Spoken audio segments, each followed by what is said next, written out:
Today we are talking about transformers, and the primary goals of this video are to understand the necessity of transformers, how they affect our lives, and how they do what they do. So to begin, I want to give a basic and simple explanation of transformers, which is that transformers are devices that transform voltages from one value to another. So I want to start off with why transformers are important and essential to our lives, because I feel like this will help us understand why we should care about this concept. Many everyday objects such as cell phones, laptops, video games, power tools, and small appliances use a transformer in their charging plug. These charging plug transformers change the voltage coming from the wall outlet into whatever voltage the device requires for operation. Another application of transformers is in power lines. The bigger structures here carry power at extremely high voltages, and this is important and useful because when power is carried at a higher voltage, less current is required in the system, and therefore less energy is lost to the surrounding environment as the power is sent from one area to another.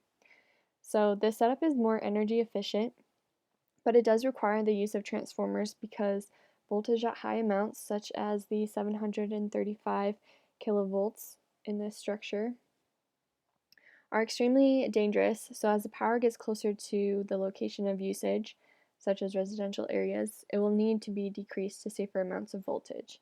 So the power is going to come down these structures here, and the voltage is going to get lower and lower because there are transformers between each of the structures to make this process happen. So this is another pretty important and applicable use of transformers that is constantly taking place even though we may not realize it. Just something to note real quick is that there are two different types of transformers. The first is a step-up transformer, which will increase the output voltage due to more turns in the secondary coil. And we'll get into what that means, what the secondary coil is, and what more turns in it means later. And then there's also a step-down transformer, which will do the opposite and decrease the amount of output voltage by using less turns in the secondary coil. So if we go look at this power line example again, we can see that there would be step-down transformers between each of these structures.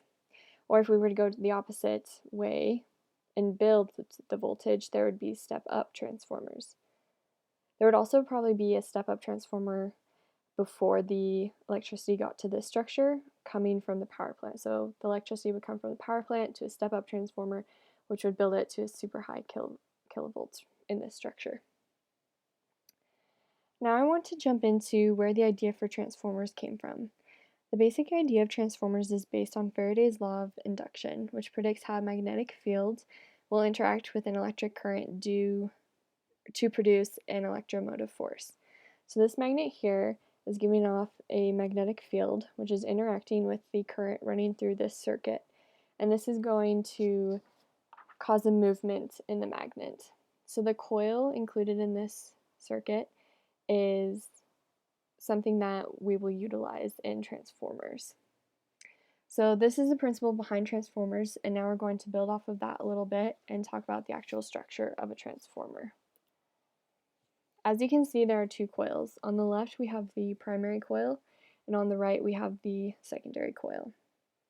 All transformers have these two coils, as well as iron core traps, which the iron core is used to trap the magnetic field created by the primary coil in order to increase the field strength that creates an induced current in the secondary coil.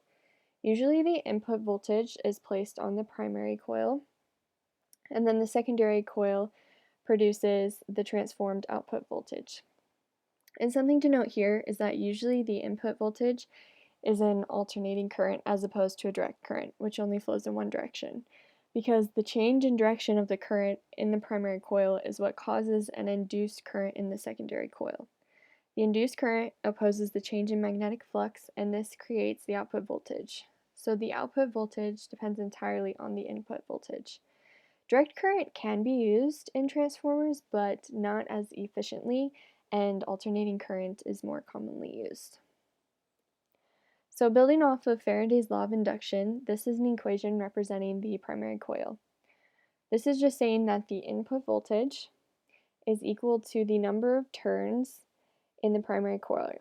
For example, if there are 150 turns in the primary coil, that would be expressed by N in this equation. This term here is magnetic flux, and magnetic flux is the measurement of the total magnetic field that passes through a given area. So it's basically like the density of a magnetic field in a specific area. So that is what is denoted by this term here. And then the equation for the secondary coil is very similar, except Vs is representative of the output voltage, and Ns is representative of the number of coils in the secondary coil. Excuse me, the number of turns in the secondary coil.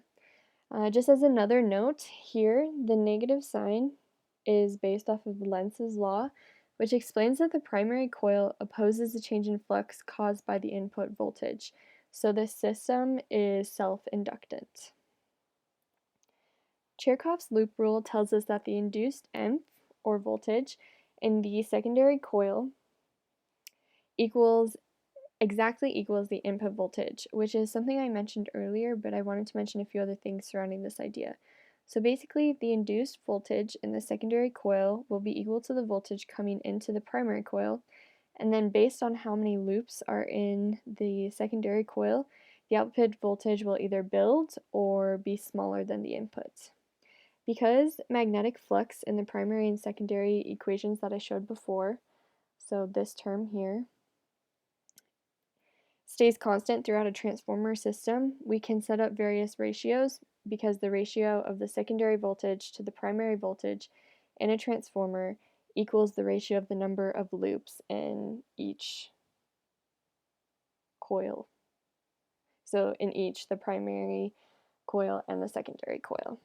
So the first ratio is between voltage and current. So we have the secondary voltage divided by the voltage in the primary coil, which is equal to the current in the primary coil divided by the current in the secondary coil.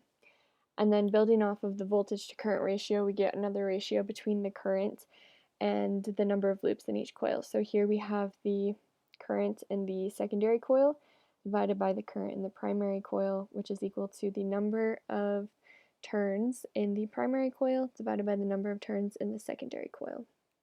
And then we also have a relationship between voltage and the number of loops in the coils. So we have the voltage in the secondary coil divided by the voltage in the primary coil, which is equal to the number of loops in the secondary coil divided by the number of loops in the primary coil.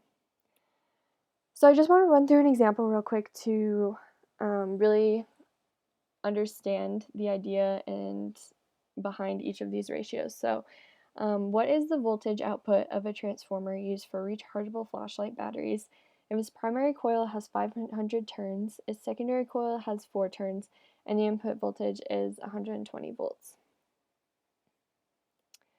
So we have to decide which ratio relationship we want to use. So if just looking at the problem, we are given the number of turns in each of the coils, and then we're also given an input voltage. So we're going to use a relationship between number of turns and voltage, so this first equation here. And then just looking at the equation, we're going to find each variable that we're given. So the primary coil has 500 turns, the secondary coil has 4 turns, and then the input voltage is 120 volts. So Vp equals 120, so we're going to be solving for the output voltage, which is equal to Vs. So I'm just going to substitute these numbers in for each variable, and then we're going to cross multiply, and then we get 500x turns is equal to 480, which 120 times 4 is 480 volts times turns. So then we're still solving for x, so we're going to divide each side by 500 turns, and then the turns unit is going to cancel out and leave us with volts, and 480 divided by 500 is 0.96. And then we're going to build off this a little bit further and add another part. So what input current is required to produce a 4.36 amp output? So since we just solved for the output voltage, we could use the ratio that compares voltage to current, or since we were given both of the number of turns in both coils, we can also use the ratio that relates current to number of turns. So I'm going to use this one. You could use either one, it really doesn't matter. And then again, looking at the problem, we're given the number of turns in the primary coil, number of turns in the secondary coil, and then in this new part, we're given the current in the secondary coil. So we're going to be solving for this term here, the current in the primary coil. So I'm just going to substitute the numbers in for the variables again, cross multiply. So now we have 500 x turns equals 17.44 amps times turns. Again, we're going to divide by 500 on each side, and turns is going to cancel out, leaving us with amps. And then 17.44 divided by 500 will give us 0.03488 amps, or you can change that to milliamps because it's just kind of a nicer number, so 34.88 milliamps. So that is an example that relates voltage and current and number of loops in transformers. So I hope that helps you understand what transformers are and what they do and how we use them.